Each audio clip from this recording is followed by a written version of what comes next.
Halo semuanya, selamat datang di channel ini.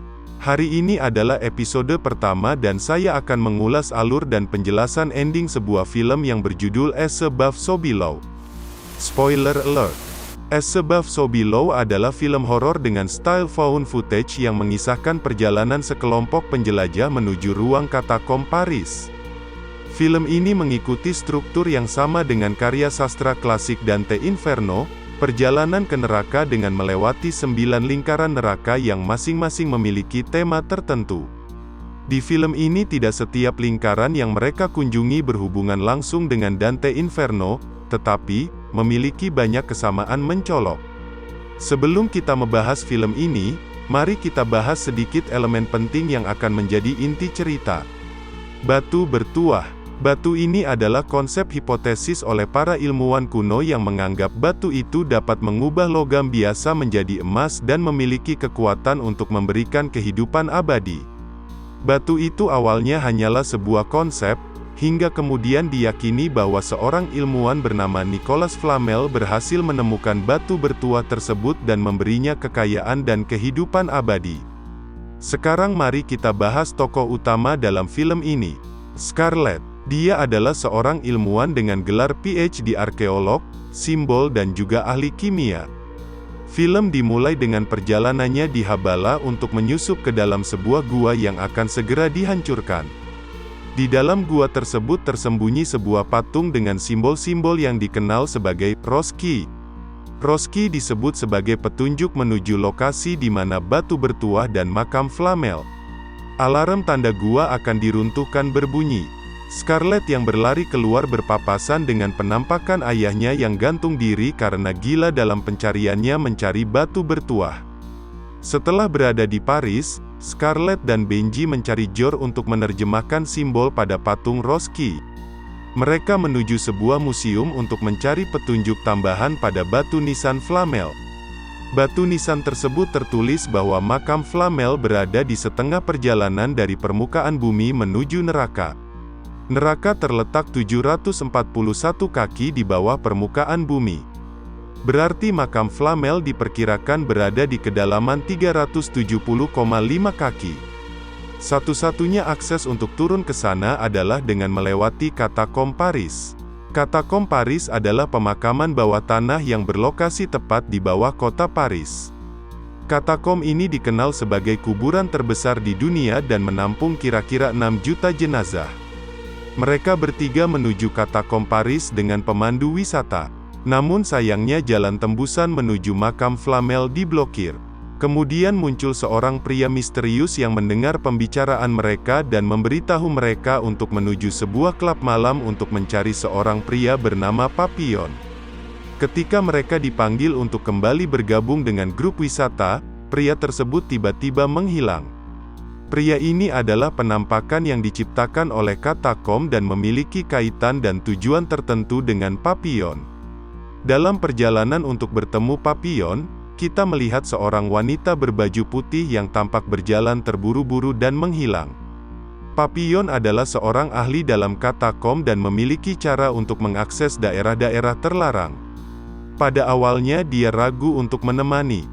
Tetapi Scarlett meyakinkan dia bahwa terowongan itu penuh dengan harta karun. Keesokan harinya, Papillon membawa dua temannya Susie dan Z untuk menemani perjalanan mereka.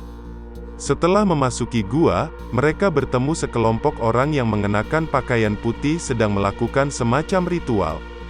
Pemimpin mereka adalah wanita yang sama yang kita lihat sebelumnya di klub malam, namun Papillon menganggapnya bukan masalah besar. Memasuki gua lebih dalam, mereka menemukan dua jalur yang berbeda. Papillon bersikeras memilih jalur sempit dipenuhi tulang. Sementara Scarlett mengatakan untuk mengambil jalur lain yang lebih dekat dengan tempat yang mereka tuju. Papillon mengungkapkan bahwa itu adalah jalur yang buruk. Temannya yang pergi ke sana tidak pernah kembali dan terdengar kabarnya lagi. Mereka kemudian mengambil jalur yang dipilih Papillon. Tetapi setelah melewatinya, entah bagaimana mereka malah kembali ke tempat yang sama saat mereka memulai. Kebingungan dan tidak ada pilihan lain, akhirnya mereka mengambil jalur yang dipilih Scarlett. Setelah berhasil melewati jalur tersebut, Mereka akhirnya memasuki lingkaran pertama neraka, Limbo. Limbo adalah tempat di mana dosa mereka dihakimi dan harus diperbaiki untuk bertahan hidup. Katakom akhirnya memberikan teror pertama untuk dosa Jor. Jor menemukan sebuah piano yang sama persis seperti yang dia dan adiknya mainkan saat masih kecil, bahkan sampai not A4 yang tidak berfungsi. Adik laki-laki Jor tenggelam ketika mereka masih kecil dan dia tidak bisa membantunya tepat waktu dan membuat Jor merasa bersalah. Kemudian muncul teror kedua untuk dosa Scarlet melalui dering telepon yang misterius. Scarlet akhirnya mencari telepon tersebut dan mengangkatnya.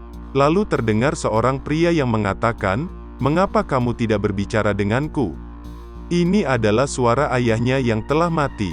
Scarlet merasa bersalah karena tidak mengangkat telepon ayahnya saat dia akan bunuh diri. Limbo adalah tempat untuk arwah yang tidak berada di surga maupun neraka dan terjebak di sana selamanya. Cara kita mengetahui tempat ini adalah Limbo dengan kemunculan Latup. Latup adalah teman Papillon yang telah lama hilang dan tiba-tiba muncul secara misterius. Latup tahu gua lebih baik daripada orang lain. Latup telah menjadi arwah terkutuk yang terjebak di sini. Dia bisa berteleportasi dan melihat dalam kegelapan. Ini bukan orang yang sama yang Papillon kenal tetapi mereka belum menyadarinya. Latup memandu mereka untuk mencari jalan dan memberitahu bahwa satu-satunya jalan keluar adalah turun lebih dalam. Sama seperti buku Dante Inferno diceritakan begitu masuk ke dalam neraka, satu-satunya jalan keluar adalah melalui pintu di lingkaran ke-9 dan berada di paling bawah neraka. Mereka turun ke lingkaran 2 yang dikenal sebagai Last. Pada buku Dante Inferno diceritakan bahwa ketika memasuki area tersebut akan terdengar suara gemuruh yang membuat telinga sakit. Di area tersebut mereka menemukan petunjuk yang harus dipecahkan. Scarlet berhasil memecahkan petunjuk tersebut dan membuka jalan menuju lingkaran ketiga. Lingkaran ketiga terdapat sebuah makam dan di atasnya terbaring mayat seseorang tetapi tidak membusuk meskipun telah mati ratusan tahun. Ini adalah mayat Flamel yang mati 700 tahun lalu tetapi tidak membusuk karena telah menggunakan batu bertuah. Di dinding makam tersebut terdapat vitriol yang merupakan moto ilmuwan dan simbol yang mengatakan, kunjungi bagian dalam bumi dengan melakukan perbaikan. Kau akan menemukan batu yang tersembunyi, artinya mereka harus turun lebih dalam untuk menemukan batu bertuah. Di makam Flamel terdapat lorong di bawah air yang mengarah ke lingkaran 4 yang dikenal dengan Avaricius. Scarlet akhirnya menemukan harta karun dan juga batu Flamel pada lukisan yang ada di dinding. Harta karun tersebut terhalang oleh gerbang. Papillon dan teman-temannya merusak gerbang tersebut secara paksa dan menyebabkan langit-langit runtuh di sekitar mereka.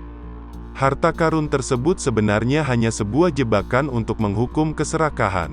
Latup terjebak dan hilang di reruntuhan. Susie terluka tetapi dapat disembuhkan ketika Scarlet mengoleskan batu bertuah ke lukanya. Tanpa sepengetahuan Scarlet, batu tersebut bukan batu bertuah yang asli dan hanya berfungsi sekali. Melanjutkan perjalanan, mereka kemudian menemukan tanda es sebab Sobilow yang merupakan pintu ke alam mistis. Seperti yang saya sebutkan di awal, makam Flamel berada setengah perjalanan dari permukaan bumi menuju neraka. Tanpa mereka sadari mereka terus lanjut ke bawah dan telah melewati pusat bumi. Sekarang mereka berada di sisi yang merupakan cerminan dan kebalikan dari lingkaran sebelumnya. Mereka semakin dekat dan semakin dalam ke sisi tergelap bumi. Semakin jauh ke bawah menuju lingkaran terakhir. Saat ini mereka berada di lingkaran ke-7, memasuki kebalikan dari makam Flamel di mana tubuhnya sekarang terlihat membusuk, tidak seperti sebelumnya. Di sini mereka menemukan Latup yang hanya terdiam. Susie mendekatinya dengan hati-hati tetapi Latup menyerang dan membunuhnya dengan membenturkan kepala Susie berulang kali. Kita tidak pernah mengetahui latar belakang Susie, tetapi berdasarkan apa yang terjadi, mungkin dia pernah membunuh seseorang dengan kejam di masa lalu dan sekarang hal yang sama terjadi padanya. Saat akan turun ke lingkaran 8, Benji diterjang sosok wanita yang sedang menggendong bayi dan menyebabkan dia jatuh ke dalam lubang dan mati. Kita juga tidak tahu latar belakang Benji. tetapi dengan apa yang terjadi, mungkin memiliki kaitan dengan seorang wanita dan bayi yang pernah dia sakiti. Mereka melanjutkan perjalanan ke lingkaran terakhir yang dikenal sebagai Traitor. Di sana Papillon menemukan sebuah mobil yang terbakar dengan seorang pria di dalamnya. Pria tersebut adalah pria yang sama yang dijumpai Scarlet di awal saat di katakom. Inilah mengapa pria tersebut menyuruh Scarlet mengajak Papillon. Sepertinya Papillon pernah mengkhianati pria yang terbakar hidup-hidup di dalam mobil. Papillon tidak mengaku dan bertanggung jawab atas apa yang terjadi dengan mengatakan itu bukan salahnya. Karena tidak mau mengakui dosanya, pria tersebut menariknya ke dalam mobil yang kemudian menelan dirinya ke tanah. Papillon terkubur dengan cara terbalik menyisakan kakinya yang masih terlihat. Setelah mencapai lingkaran terakhir neraka, mereka menemukan sosok berkerudung hitam yang sedang duduk di kursi kayu. 3 orang terakhir yang selamat, Scarlet, Jor, dan Zed berjalan dengan hati-hati melewatinya. Sebuah patung wajah di dinding tiba-tiba hidup dan menggigit leher Jor dan mengakibatkannya kehilangan banyak darah. Mereka berdua menyeret Jor menjauh dan Scarlet mencoba menggunakan batu bertuah tetapi tidak berhasil dan baru menyadari batu itu palsu. Scarlet memiliki tantangan lain untuk memperbaiki dosanya dengan cara mengembalikan batu yang telah dia curi ke tempat dia menemukannya. Kemudian dia akan menemukan batu yang asli. Scarlet pun harus kembali ke lingkaran 4 di mana dia menemukan batu tersebut. Melewati jalan yang lebih mencekam seperti suara-suara aneh, sungai darah dengan tangan dan mulut keluar dari dalam tanah. Saat Scarlet berhasil mengembalikan batu itu ke tempat semula, semua hal-hal yang mencekam tadi tiba-tiba berhenti.